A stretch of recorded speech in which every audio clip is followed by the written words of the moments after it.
for joy, my brothers, whenever you face trials of many kinds, because you know that the testing of your faith develops perseverance. Perseverance must finish its work so that you may be mature and complete, not lacking in anything.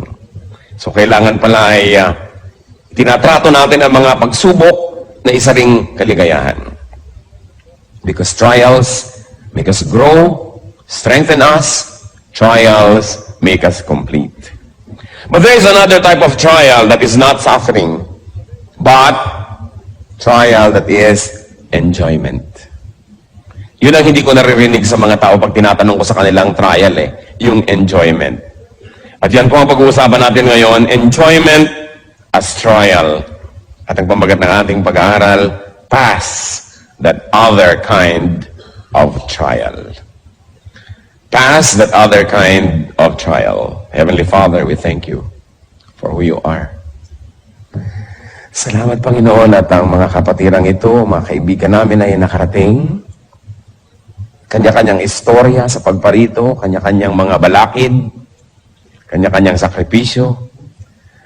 Panginoon, lahat po ng nahirapan, nagkaroon ng sacrifice coming here, hinihiling ko po sa inyo, palitan nyo ng kagalakan. Punuin nyo ng pagpapala. Honor the intention of your people for coming here today. We want to fellowship with each other, but above all, we like to fellowship with you. Nawa, Panginoon, ay puspusin niyo po kami ng inyong espiritu. Huwag kaming aalis sa dakong ito na hindi niyo po kami nakausap, hindi niyo po kami napagaling, hindi niyo kami naturuan, hindi niyo kami naituwid. Mangusap po kayong may kapangyarihan. Tinig niyong nais aming marinig. Use your servant only as your instrument. But be our speaker, O God. We recognize no other God but you, O God of Isaac, God of Moses, God of Abraham. So we reject any other God. We reject any other message from any other person or personality. But we want you, Father, to speak to us. Holy Spirit, enable us. Empower us to hear, to understand, and to become like Jesus. Father, take over. We are your people. We reject and rebuke all presence of evil, all work and plans of evil against this holy assembly. We reject in Jesus' mighty name. And we ask you to do your will. Let your will be done. We're confident, Father, that you hear as we ask in Jesus' mighty name. Pass that other kind of trial. And that other kind of trial is enjoyment. I'm going to talk about 8 enjoyments, 8 nice things, 8 roses that can become thorns, 8 blessings that can become curses, 8 enjoyments that can become trials. One of that, a trial that we should pass, is a trial of beauty and good looks. Tingnan ninyo yung katabi nyo. Siya kaya ang pinag-uusapan natin. Beauty and good looks.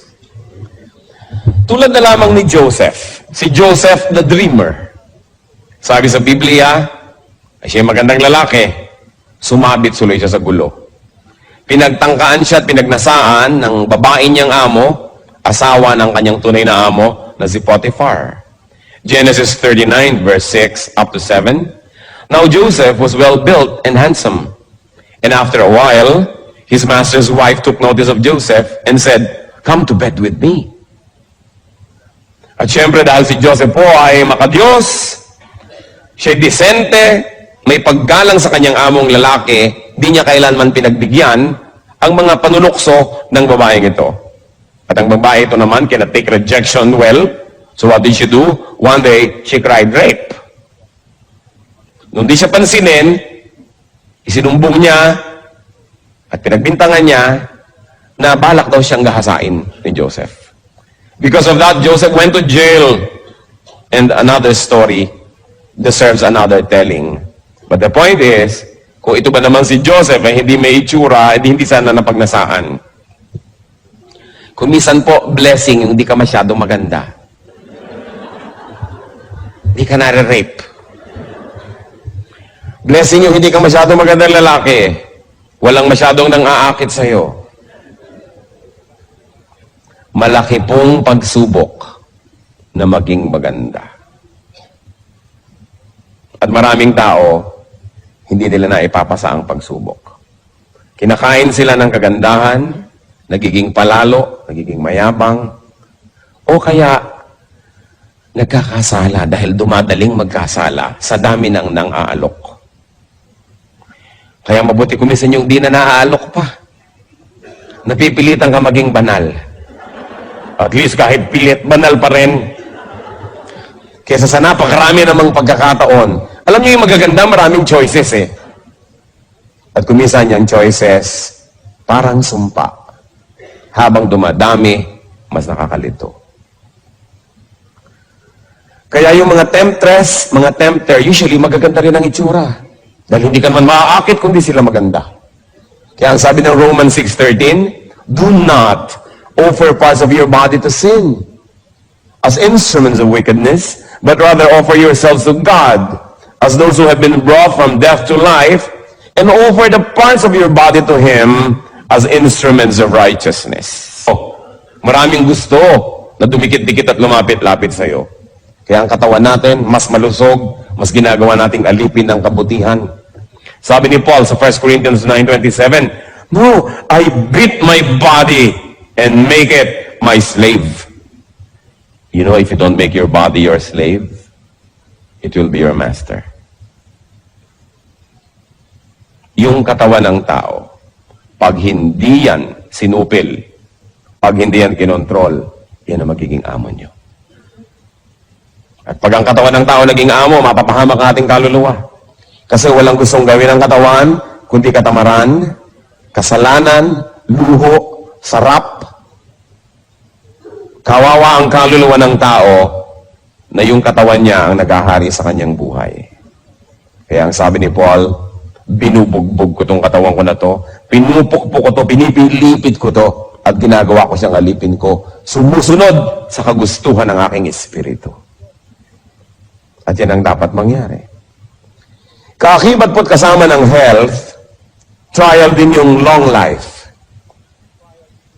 It's a blessing to have a long life, but long life can also be a curse. Long life can also be a trial. Tingnan nyo ang napakarami nating hinahanga ang mga bayani, maaaga kasing namatay. Si Rizal, si Bonifacio, sila Magsaysay, palibas at maaagang namatay, hindi nagkaroon ng maraming pagkakataong magkamali. Habang humahaba ang buhay, dumadami ang pagkakataon mo magkamali. Of course, dumadami rin ang pagkakataon mo gumawa ng mabuti. Kaya sinasabi natin, blessing yan, pero pwede rin niya maging sumpa. Tingnan niyo sa Don Emilio Aguinaldo, sa haba ng buhay. Napakaraming naging controversies tuloy na nasangkutan. Sumama sa politika, natalo ko, anong pinagagawa? Ang haba kasi ng buhay. Yung napakaagang nangamatay, nagmumukha tuloy yung mga perfect or nearly perfect because they did not have much opportunity to make mistakes. So, watch out, you health buff. Kung ang lusog-lusog mo, mahaba ang iyong buhay, humihingi ka sa Diyos sa mahabang buhay, gusto mong pahabain, mag-ingat-ingat ka. Sapagkat bawat buhay at bawat araw na ipinahiram ng Panginoon ay gustong agawin din ni Satan. Eh kung si Hitler namatay nung 11 anyos, hindi bang iba sana ang history ng mundo? Eh humaba. Eh kung naging 90 siya, can you imagine kung anong pwede mangyari? Ang buhay, trial yan. At kasama din ang health, isang trial, hindi lang yung long life, kundi youth. Yung pagiging bata, yung kabataan, isang malaking trial. Why? Because in the time of youth, people make the foundation for their whole lives. Kung anong ginagawa natin ng ating youth, sometimes kaladkad, daladala, pasan-pasan natin buong buhay. Kaya dapat ang mga young people nag-iingat. At dapat nilang makita na yung estado, yung stage na sila yung mga kabataan ay isang napakalaking pagsubok na kailangan nilang malampasan. Sapagkat marami hindi nakakalampas ng hindi nadadamage. Sabihin, talaga ganyan, yung mga babae, medyo maalembong ng konti kasi young people. Pero yung iba hindi nakakalampas. Nagkakaroon ng buhol-buhol na anak bago mag-18, 19. Hindi nyo na pwedeng maando yun. Nando na. Permanent fixture of your life. Yung mga lalaki na nagkakaroon ng anak kung kani-kanino na hindi naman nila asawa, nobya lang, yan ba hindi pwedeng bumalik na walang bayad? Kahit nagtagumpay kang tumakbot, tumakas. Yung mga nag-drugs ang nag-drugs, natunaw yung brain cells, maibabalik ba yun? Hindi. Kaya nakikita nyo kasi mga nagdadrugs sa katunganga, humal-humal, dahil na-damage. Many people say, mga teenagers, only a passing stage, hayaan nyo na, higpit nyo naman, lalampas din yan dyan. Marami pong hindi nakakalampas. Makalampas man ay damaged. At yung iba na makakamatayan pa, hindi na tumanda dahil sa sobrang mga adventure ng kanilang pagiging bata. So, to have long life, and to have youth, or to be young, these are also trials. Kaya sabi ng pinakamatalinong taong naglakad sa balat ng lupa, si Solomon, sabi niya sa Ecclesiastes 11, verse 9, Be happy, young man, while you are young, and let your heart give you joy in the days of your youth. Follow the ways of your heart, and whatever your eyes see. But know that for all these things, God will bring you to judgment. Sige, sundin mong gusto mo, gawin mong gusto mo. Total lang lusog-lusog mo, wala ka pang mga sakit sa bato, wala ka pang gallstone, wala ka pang mga renal stone, wala ka pang kung ano-anong stones. Wala ka pang rheuma, wala ka pang mga kung ano-anong sakit ng tuhod at kasukasuan. Kaya akala mo, yung iyo ang buhay, sige, gawin mo. Kaya lang, sabi niya ganun, huwag mo kakalimutan, may araw ng pagtutuos. Babayaran ang dapat bayaran, pananagutan ang dapat panagutan. Kaya yung mga iba, kabata-bata pa lang, 40, 50, nanginginig-ginig na. Paano na young person? Walang ginawa ko din pagkatapos ng basketball, paligo. Ayaw maniwala sa pasma. Pag nanginginig na, ay, totoo pala. Sabi kasi ng doktor, walang pasma. Alam nyo, marami pang hindi alam ang medisina. Pero yung mga matatanda na nag-observe ng buhay, naturuan ng matatandang nag-observe before them, marami silang alam na dapat natin pakinggan. Science, medicine, they're all dynamic. Kasi yung sinasabi ngayon, biglang bukas, ay mali pala, hindi na pala ganun, papalitan na natin. E paano kung damage ka na dahil pinaniwalaan mo mali? Kailangan pinapahalagahan natin ang payo ng matatanda. Sapagkat sila itong mahaba ang karanasan. There's nothing like experience. Kaya mga kabataan, dapat makikinig. Watch out, young ones. Kasi, trial, ang stage na yan na kayo mga bata. May isa pang trial na sa biglang tingin blessing. Work, business, livelihood. Itong mga bagay po na ito, trabaho, negosyo, hanap buhay, isang malaking pagsubok. Marami mga tao, pag walang trabaho, lagi nasa church. Ang banal, dasal lang dasal. Pastor, ipag-pray nyo naman po magkatrabaho ako. Nung nagkaroon, di mo na makita anino. Nalayo. Dahil, natupad ang mga inimithi. Sobrang naging busy. Nawala. So sila, malapit lang sa church, naglilingkod lang sa Diyos, habang walang ibang magawa. Pero oras nagkaroon na, wala na sila. Nagiging sumpa ang dapat sana ay pagpapala na trabaho o negosyo. Sa Biblia po, ang Panginoong Diyos ay nirepresent ng isang hari sa isang istorya. Naghain siya ng napakaraming pagkain, ipinatawag ang mga tao. Of course, this is parallel to salvation. Gusto ni Lord pa-save ang mga tao, papakainin niya ng food for the soul and for the spirit. Pero ang daming tumanggi. Matthew 22, verses 2 to 5, actually verse 2, and you can go on reading on your own up to 5. Sabi, but they paid no attention and went off. One to his field, another to his business. Hindi nila pinakinggan ang imbitasyon. Busy kasi sila.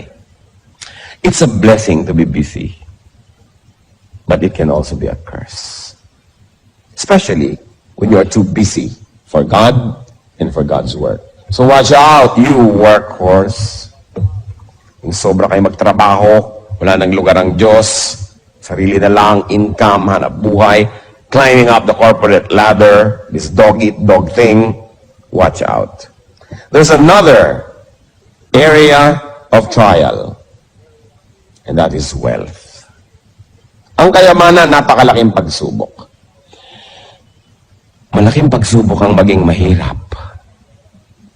Pero napakalaki rin pagsubok ang maging mayaman. At kung sa akin ay papipiliin, mas mahirap dalhin ang pagsubok ng pagiging mayaman kesa ng pagiging mahirap. Because it's terrible when you can afford your vices. It's terrible when you can afford to follow your appetites. It's terrible when you can afford to finance bad taste. It's terrible. So what you do with what you have is under scrutiny. What you do with what God gives you will be under judgment. Meron kaya tayong wealth, whatever it is, that we love more than God? What do you love above your wealth is watched in heaven. Hindi masama maging mayaman. Ang gusto naman, Lord, maging prosperous tayo lahat eh. Pero oras na inuna mo na yung kayamanan kaysa sa Diyos, oras na siya ang iyong Diyos, kawawa ka naman. Kasi dinagdagan mo ang Diyos ng iyong buhay. Yung mga sumasamba sa salapi, kawawa. Sa halip na kanilang gamitin ang salapi, at sila ang naglilingkod sa salapi. Sukdo lang sirain nilang kanilang mga relasyon sa kapwa, sirain nilang kanilang puri, reputasyon, kabanalan, magkapera lang. Then they become slaves. Luke 18, 22-24. When Jesus heard this, He said to him, ito yung isang mayamang lalaki na sabi, sumama sa iyo, blah, blah, blah. You still lack one thing. Sell everything you have and give to the poor, and you will have treasure in heaven. Well done. Follow me. Kasi gustong sumunod sa kanya nitong mayamang lalaki na ito. When he heard this, he became very sad. Because he was a man of great faith.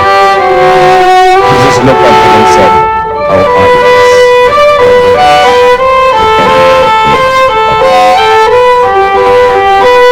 Of course, I like to have. But it is also hard for the poor to enter the kingdom of God. Hindi naman sa mayaman na mahirap yan. Kaya alam, mas madaling na dito. Mas madaling na lasing yung may kayamanan kesa dun sa wala. Kaya nakita nyo, dasal ng dasal yung tao. Siguro walang pera. Pag walang pera tao, dasal ng dasal eh.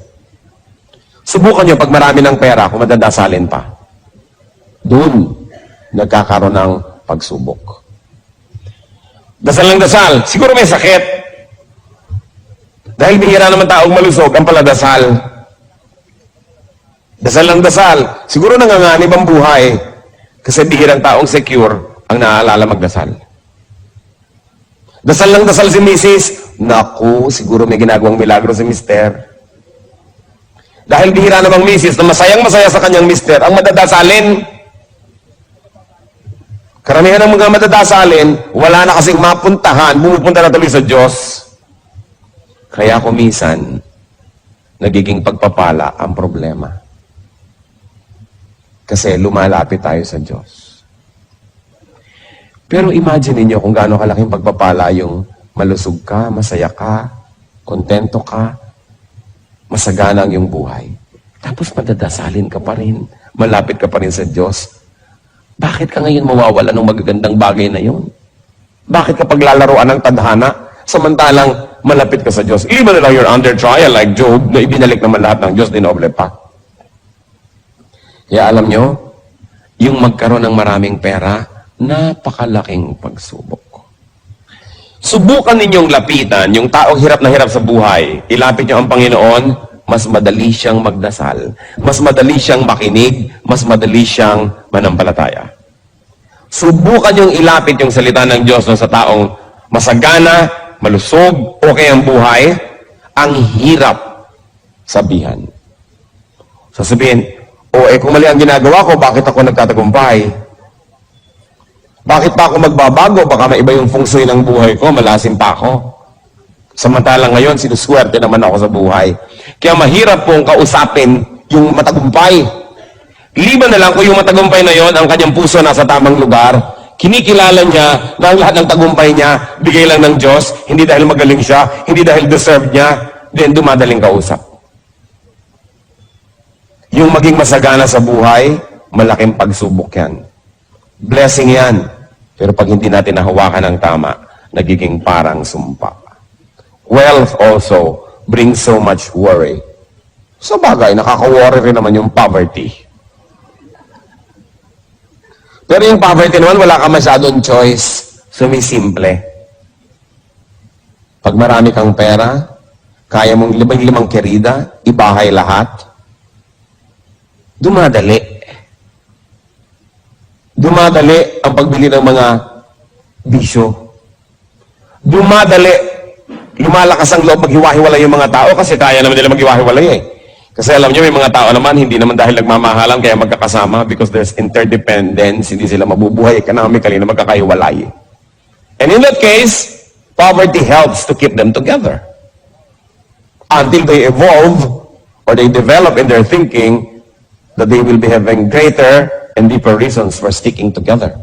But for a while, it helps that they need each other. Kaya nga po, malalaman mo lang ang taong tunay na magalang, tunay na polite, pagka mayaman, pagka merong kaya sa buhay. Kasi yung mahirap, wala namang choice yung kundi maging magalang eh. May choice ba? Empleyado ka, good morning po. Diba? Dadaan ka sa mga nag-uusap, yukong-yuko ka. Ang galang-galang mo, ayaw mong tawagan siya ng oras ng siesta. Ang galang mo, kasi baka nasa ilalim ka ng kapangyarihan niya. Pero oras na ikaw na yung makapangyarihan. Oras na ikaw na yung may pera. At magalang ka pa. At hindi mo na kailangan ng tulong nila, pero magalang ka pa. Yun lang nakakatalong nalalaman, magalang nga siya. Because many people are forced by circumstance to be nice. But when you don't need people, when you are independent economically, in fact, when they are dependent on you and you're still nice, then that's your true character. Kaya po yung magkapera, magkaroon ng kapangyarihan, napakalaking pagsubok at konti lang ang pumapasa. Kasi kadalasan, pag mataas na yung ranggo mo, wala nang sisita sa'yo, kung ano na pinagkagagawa mo. Kasi wala nang sisita sa'yo. Kaya marapat ibalik ka uli sa mababang ranggo para ka tumino. It is a great trial to have power. It's a great trial to have wealth. Because you can do what you want. And when you're able to do what you want without having to submit to anybody, that's when your true character shows. Mahalaga. Isip-isipin natin. So watch out. Let's see. Tingnan nyo nga katabi nyo kung mukhang mayaman.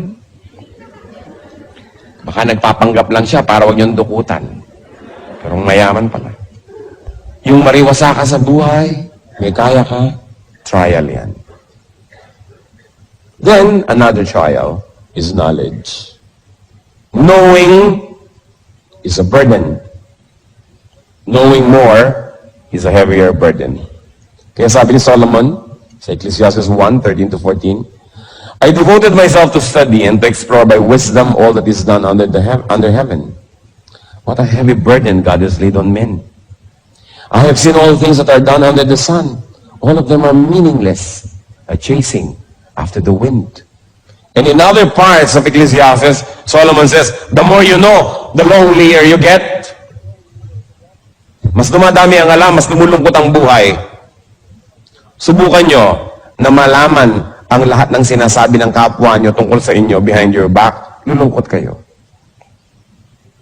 Mabuti pang di mo na alam. Subukan yung malaman ng maraming bagay na babawasan ng kaligayahan. So the more knowledge, the more trials. Kaya yung mga rumurunong ng konti, nakapag-biology 4 lang, ipinagpipilitan ng galing tayo sa unggoy, yan ang napala sa pagiging marunong. Little knowledge can be dangerous. That's why atheist scientists, atheist philosophers are in danger. What we know is little. What we do not know is immense. O yung taong hindi tiyak, therefore akala niya hindi niya alam. Ang nanganganib, yung mga taong nagdudunong-dunungan. Yung mga natututo, nalalagay sa panganib, napapahamak, kung ang karunungan na ito, hindi na isusuko sa Panginoon.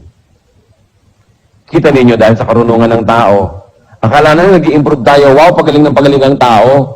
Pagaling ang mga armas na nagagawa. Mabuti pa nung araw, pukpukan lang ng bato, buhusan ng kumukulong tubig ang mga gera. Kapaltos-paltosan ka lang. Ngayon, napaka-high-tech ng gera, ang daming namamatay agad. Dahil sa runong. Knowledge can be a curse. So watch out, nerd. Mukha bang marunong ang katabi nyo? Tingnan nyo nga, mukha bang marunong? So, mukhang marunong ito. Ano yung basis natin dyan? Another trial, of course, is zest. Sigla. Love for life. Love for your vocation. Sigla. Yung meron tayong passion. Actually, maganda yan. Pero trial yan. Dahil kung saan ninyo yan i-dedicate, doon kayo mapupunta. Sabi sa Matthew 10:39, whoever finds his life will lose it. But whoever loses his life for my sake will find it. So para saan yung zest niyo ba? In finding God or in finding other things? What causes do you pursue? What causes do you live for? Make sure the things you live for are worth dying for. And the things you die for are worth living for. Kaya dapat pag-ingat-ingatan natin yung sigla. Kasi kumisan kung saan-saan napupunta. Pang-pito po na trial sa buhay, good relations. Yung meron kayong mga mapagmahal at minamahal na mga magulang, mga anak, mga asawa, kaibigan, etc., etc. Akala natin ito is lagi na lang good sa atin. They can be trials. Our loves, our affections, our involvements. Pag iniisip ko itong sa Abraham, bakit matapos na manalangin ng kay haba-habang panahon na magkaanak, nung nagkaanak, sabi ni Lord, paki-offer mo nga sa akin yung si Isaac. Is it possible na dahil sa pananabik niya na magkaroon ng anak, ay na makita na yung anak niya sa kanya at sa Diyos? Possible kaya? Kaya gusto ni Lord mag-prove ni Abraham, kay Abraham mismo, sasabihin niya na number 1 pa rin ng Diyos, kaya sinabi, i-offer mo. At nung nagkaroon siya ng lakas ng loob at katawan na gawin yon, hindi naman ipinatuloy ng Diyos. Kasi napatunayan, hindi naman pala susubayin ni Abraham ang Diyos dahil sa anak. Therefore, pinayagan niya na yung anak, ma-maintain. Kung ipinagkait kaya ni Abraham si Isaac at hindi niya ini-offer, paano kaya kukunin ng Panginoon niya at saan paraan? We don't know. Because the story did not happen that way. Abraham obeyed God. Gaano karami sa inyo ang susunod sa Diyos kung ang pagsunod nangangahulugan ng pagputol ng relasyon nyo sa kapwa-tao? Ano ba sinasabi? Layuan mo yang si Bigote. Lalayuan mo ba? Asawa yan ng iba, huwag mo yang samahan. Diyos ko po, paano ako mabubuhay nang wala siya? Kaya kay Bigote, kahon, bayong, kung ano man yun, siya pa rin. Kaya maraming tao hindi nakakalapit sa Diyos kasi inuuna nila kapwa-tao. Kasi naranasang umibig, nakatikim magmahal at mamahal na addict. Kaya never mind my kaluluwa, never mind my kabanalan, ang mahalaga sa akin, kapwa-tao lamang. Kaya yan pong magmahal at mahalin, malaking trial yan. Kasi laging nanganganib na magkaroon ng kaagaw ang Diyos. Sabi pa naman niya, I tolerate no rivals. Love the Lord your God with all your heart and with all your soul and with all your mind. Kaya sabi sa Matthew 10:37, anyone who loves his father and mother more than me is not worthy of me. Anyone who loves his son or daughter more than me is not worthy of me. Ang tagal, pinroblema ko yung verse na yan. Sino sa inyo naman problema sa verse na yan? Raise your hands.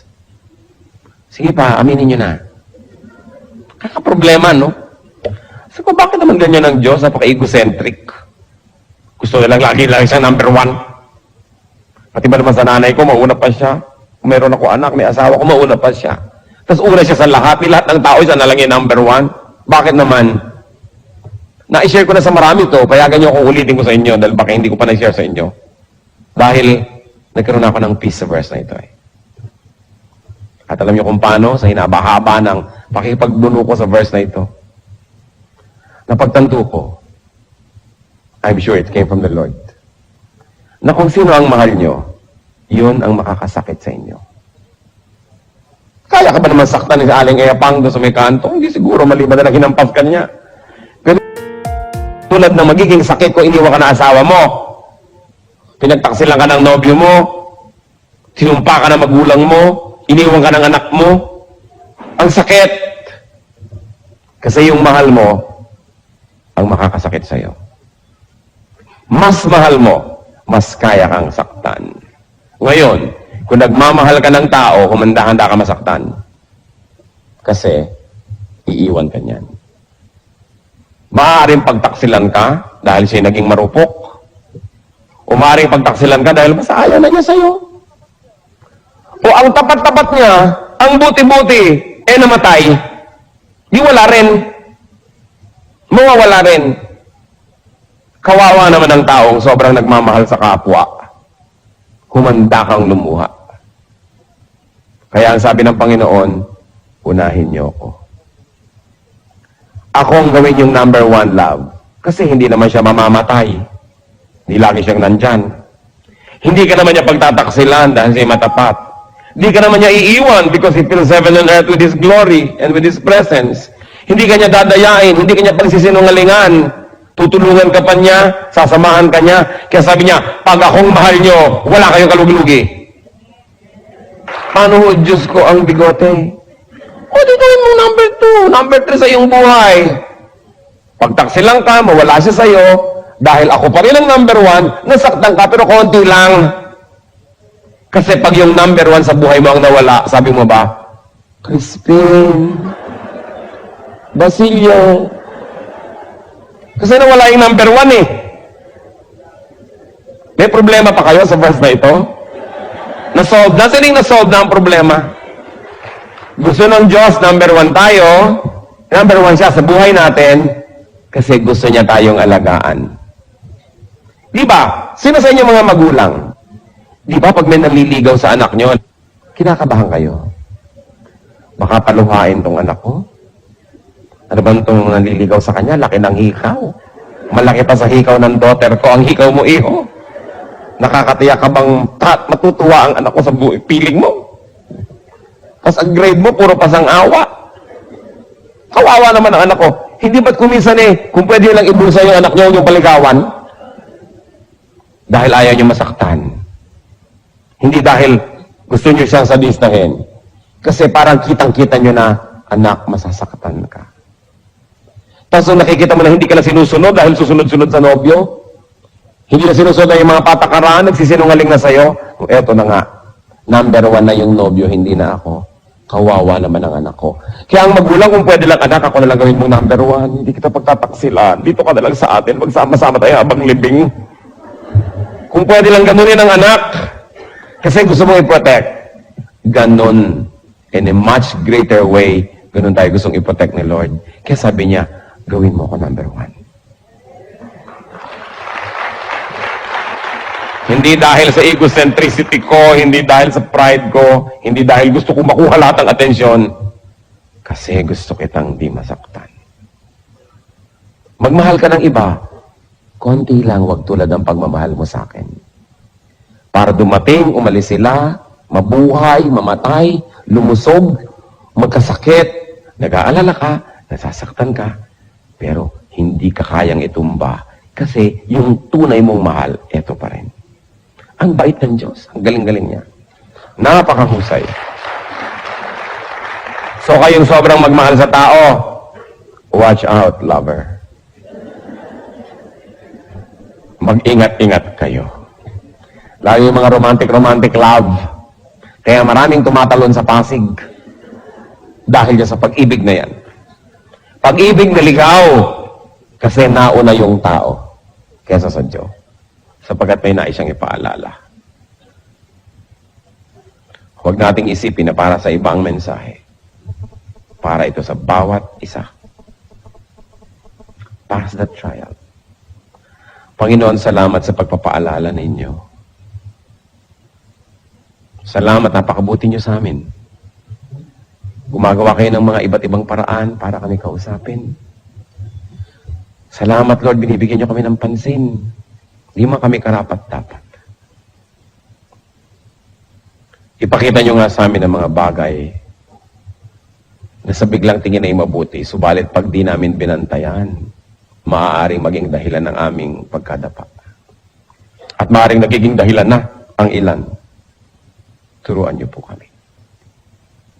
Nais kong manalangin para sa ilang tao na nakita nyo ilan, marami, maaaring lahat o isa sa mga binanggit ngayon nagiging trial sa inyo.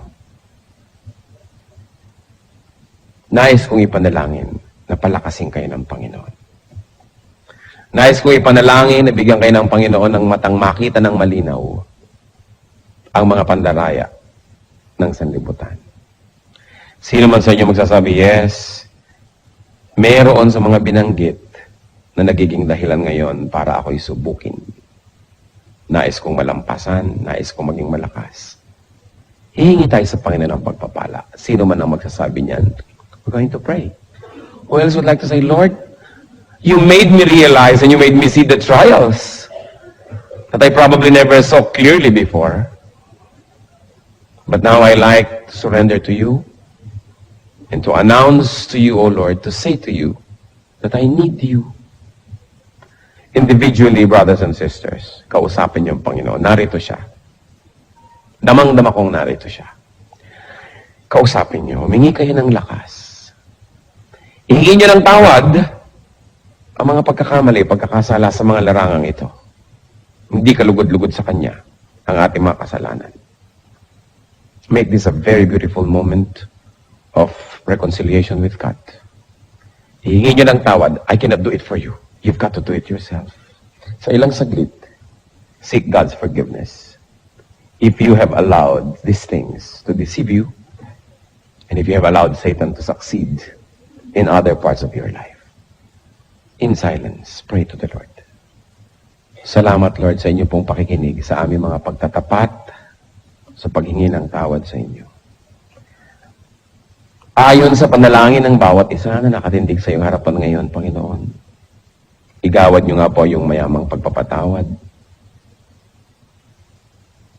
Igawad niyo nga yung kabutihan, kabaitan sa amin. Pagkamat wala kaming patago at humihingi ngayon, Panginoon, ginagawa lang namin sapagkat pinangako niyo, pakikinggan niyo kami. Alang-alang sa iyong mga salita at alang-alang sa iyong pag-ibig sa amin. Naglalakas loob kami, Panginoon, na humingi nang hindi naman namin ipinatago. Patawarin niyo po ang bawat isa as everybody has individually sought forgiveness. At ngayon naman, Panginoon, sa pagtayo na yung mga anak, sa pagkilala ng pagkakamali, sa pagkilala ng kahinaan, sa pagkilala ng pananagutan sa inyo, at sa pagkilala sa inyo na tanging makatutulong sa aming lahat.